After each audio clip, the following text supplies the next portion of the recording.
All right, everyone. Biden is a little bit upset, and this makes me happy because he deserves to be upset. Apparently, his latest bitch, and he has a lot of gripes apparently behind the scenes, and these are coming from sources that are actually reliable. Like, normally, if it's like an unnamed source says, well, take it with a grain of salt. I'll use a little bit of salt on this, but I don't think that we need a massive salt boulder, like a sleazy pea martini crack boulder sort of salt going on here.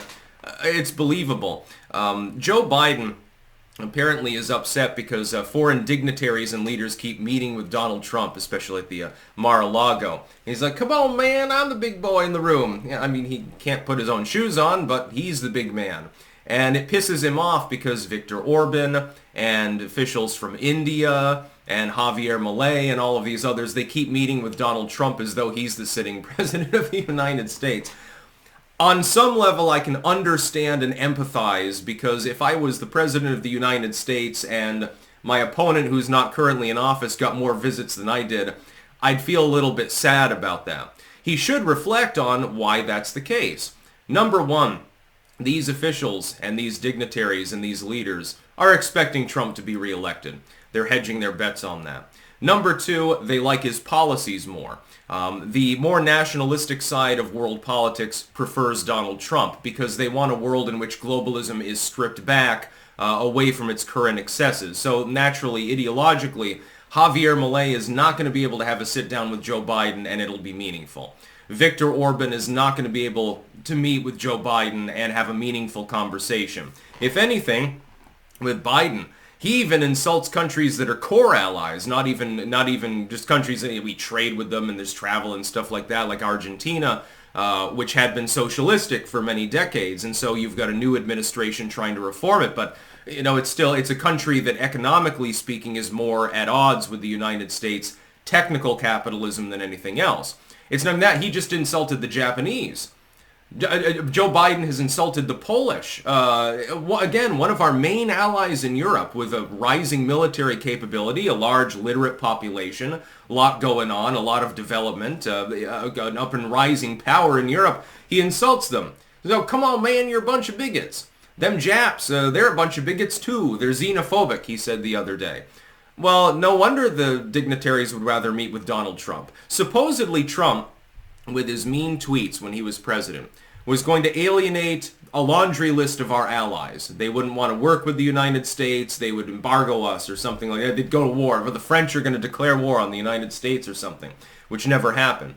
But indeed, it's Joe Biden that's doing that. Everything that supposedly Trump would do wrong, Joe Biden is doing wrong. It's his own responsibility. When he makes an off-the-cuff statement about the Japanese being xenophobic, that probably is not a talking point that came from a staffer. That's just him speaking his genuine opinion. When he insults the Polish or the Hungarians or Argentina for their perceived excesses or something, or he goes after Bolsonaro in Brazil, these are Biden's genuinely held beliefs. Trump didn't do that. He knew he can get away with insulting the British because the British are inseparable from the United States, part of an entangled alliance on multiple levels, major trade partner, etc. Alienating them is not going to be a thing, but there are these countries that are ideologically not core in line with westernization fully, or haven't been. Like with Argentina, I mean, they're definitely improving under Milei, but hadn't been. Had been politically at odds with the general hegemon of Western conceptualization. Trump understands that you have to be friendly with these people. India, Turkey, Argentina, Poland, Hungary, nations like that. Now, Vietnam, the Philippines, nations that are amenable to working with the United States, being at peace with us, trade and travel and cultural understanding and tourism and all of these other wonderful things. I need to visit all of these countries because they're pretty based, actually. Definitely want to see Poland. Imagine the food. Lots of beets in their food, and it's probably the nation for me to travel to. Also got to hit up India at some point. I think that would be fun. But Trump understands these things. He can get along with these individuals. Biden can't. What does Biden do? Every other month he has some major diplomatic gaffe where he's insulting a core ally of the United States. Again, most recently, fucking Japan. Our main Pacific ally, the one with the most beefy tech sector, the most beefy economy, a large population, enormous amounts of literacy, a huge amount of trade and travel, a good military capability. They're sort of softly scrapping their pacifism doctrine because of China right now. And you insult them and call them xenophobes. Poland, the rising star of Eastern Europe, the linchpin of Eastern Europe at this point, and you call them bigots. You insult them.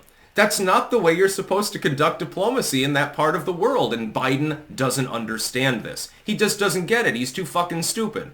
Trump's done business in all these countries. He knows how Eastern Europe and the Pacific Rim of Asia work. He's got the skyscrapers in these countries. He's got golf courses and shit like that. He's done business in Japan and in China and in Eastern Europe and Russia and all these places. He knows how to talk to these people. No shit. They would rather meet with the person who understands their culture. And isn't it rather ironic that the party, the Democrats, that ramble about cultural understanding and diversity, have a leader that doesn't understand anything about these topics?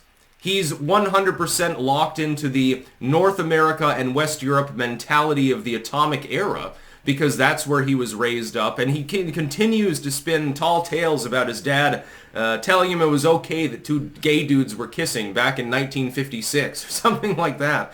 I don't think so. In fact, Joe Biden is the bigot.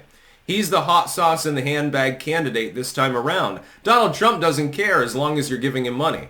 He'll feed you a taco bowl or a hot dog, whatever you want. Just pay him. That's Donald's mentality. And it works a little bit better because that's the way that the civilized world should work. You do need cultural understanding. From Donald Trump's perspective, it's more like, I need to understand this culture if I'm going to do business with them. Well, that's perfectly fine. At least you understand the culture. That's more than you can say about the idiot that's currently in the White House. Biden is upset at this. Boo-hoo. If I was a foreign dignitary, let's say that I'm the diplomat from Sri Lanka or something. If I go to Joe Biden, he'll say, oh, come on, man. He'll have a couple talking points set up first. I know this fact about Sri Lanka. Ooh, you're silk farming or something like that. And but then things will break down. He might insult me or my country, inadvertently or on purpose. He'll try to do the big man in the room thing. Donald Trump, I go to him. He'll show me respect and say, oh yeah, Sri Lanka, great culture. And then he'll talk about whatever he knows about Sri Lanka, which is probably admittedly not much. And then we'll have a good time.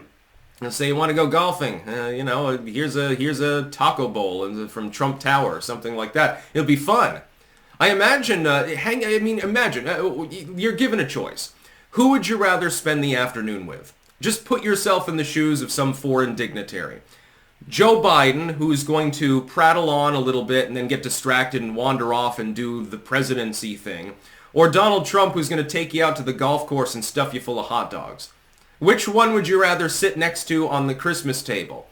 Trump is that zany relative. You never know what's going to come out of his mouth, and he just randomly throws money at you just because he can. And Joe Biden's the one that tries to lecture you on all of the terrible things that your country has done. Who would you rather hang out with? It's pretty cut and dry now, isn't it? I'm not surprised that people would rather go to the Mar-a-Lago than the White House anyway, because I can imagine that the amenities are considerably more advanced as well. In part, it's about comfort. Mar-a-Lago, it's got 150 bedrooms or something like that, and a dining hall that's bigger than the average house. The White House looks relatively uncomfortable compared to the Mar-a-Lago. Honestly, other than because he's really dedicated to trying and a little egotistical, I don't know why Trump would leave the Mar-a-Lago. Fuck the White House. Jesus Christ, I'd rather be at the Mar-a-Lago myself. And the White House is nothing to shake a stick at, but it ain't the Mar-a-Lago. It's supposedly only worth $23 million, so that's a steal. Maybe I'll have the money to buy the Mar-a-Lago someday. Trust me, I won't look a gift horse in the mouth. That's about all. Peace out.